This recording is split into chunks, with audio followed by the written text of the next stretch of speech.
Yo, what's up? Kwa majina naitwa Tinnvibez. Katika kipindi cha leo tutajifunza ni namna gani ya kumix na kubalance kiki na bass.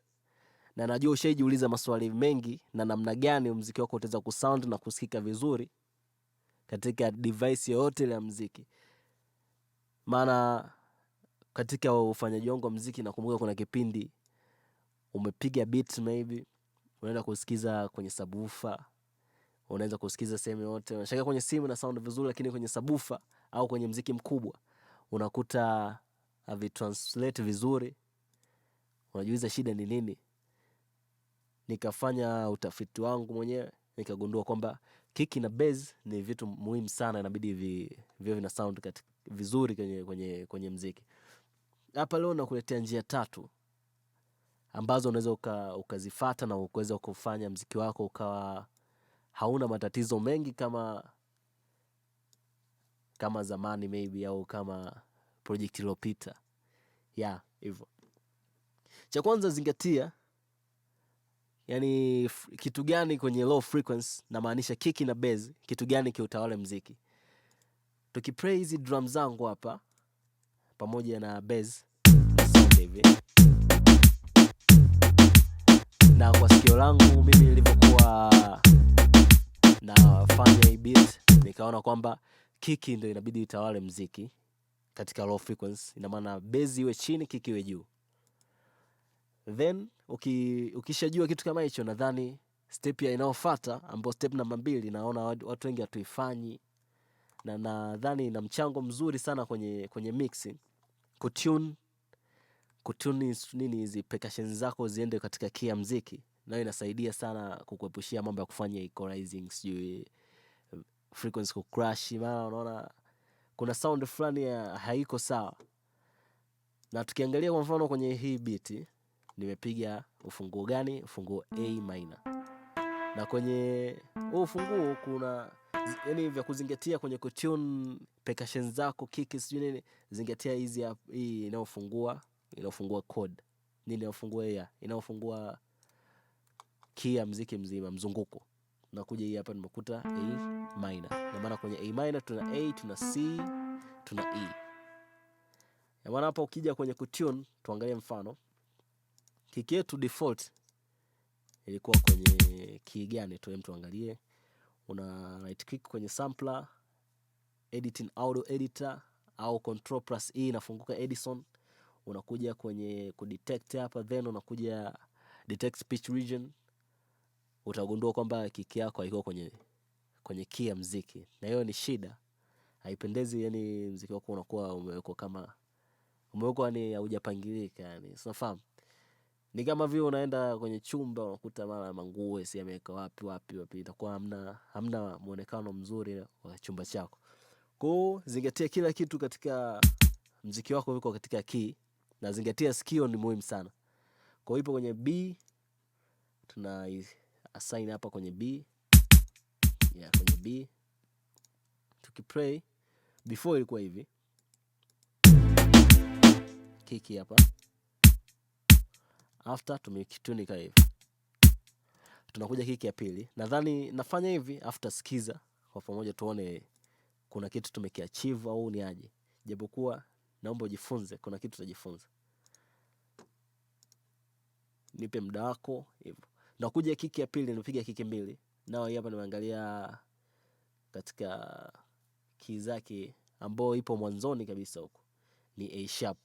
Tunaichukua hiyo, tunai-align hapa kwenye A sharp. Tukisikiza before ilikuwa hivi. After hapa. Na pia cha kuzingatia nilisahau kuambia hapa. Tukumbuke tumepiga kwenye A minor. Kwenye A minor kuna nini? Triads wanasema wenyewe, mambo ya piano. Kuna A yenyewe, kuna C na kuna E. Hizi ukijumlisha ndio inakuwa A minor. Ina maana kiki yako au sample yako yote utaiweka kisha hiyo kwenye hizi key A, C, E. Hapo sikio lako ndo linaruhusu sample yangu ikae sehemu fulani, itasikika vizuri kwenye nyimbo husika. Mimi hapa nimeona hii kick kwanza iko kwenye C hapa, kwa sababu C ipo kwenye ufunguo wa A minor. Kick ya pili nao nikaona the same way ipo sound hapa. Hata hapa napo ita sound vizuri, ila sikio langu alikunikubali. Nikaona hapa ni hivyo. Then tunaenda na hivi percussions vingine. Napo hakikisha unaweza kutune kwa kupitia Newton. Ipo kwenye A, unaweka kwenye key yake. A nishafanya hivyo. Maana ukaja kuplay na muziki mzima hapa, kick na bass. Unaona kuna kitu fulani kimeongezeka au kimebadilika.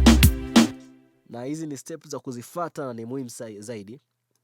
Na nilikuahidi ndio kuelekeza vitu vitatu, nimekuelekeza tele vitu viwili. Cha tatu ni sidechain. Sidechain nao ni njia muhimu sana. Ukiangalia hapa kiki yako umeiselect wapi? Kwenye mimi kwa phone nimeweka kwenye channel namba 8. Na kuja channel namba 8 na root kwenye sidechain kwenye channel namba 6 ambayo ipo bass. Then hapo nakuja kwenye channel namba 6 ambayo ndo bass, na iweka fruit limiter. Unaweza kutumia application yote, zipo nyingi sana za hizi VST za kufanya sidechain, lakini nimeona nitumie default ya kwenye FL. Na pia sio kusema hii njia unaweza ukaiapply kwenye FL basi, hapana. Unaweza kutumia DAW yoyote ile. Kikubwa fuata process na namna gani ya kufanya. Na kwenye sidechain unakuta kick yako sidechain muda ule. Unaweka hapo. Unacheza na threshold, unacheza na knee, unacheza na ratio, unasikiza kuna kitu gani kinatokea katika bass. Maana hapo inapopiga kick, bass inashuka sauti kuiachia nafasi kick. Kwa hiyo zingatia hivyo. Hivyo sidechain na sound. Sasa bass unakuta kama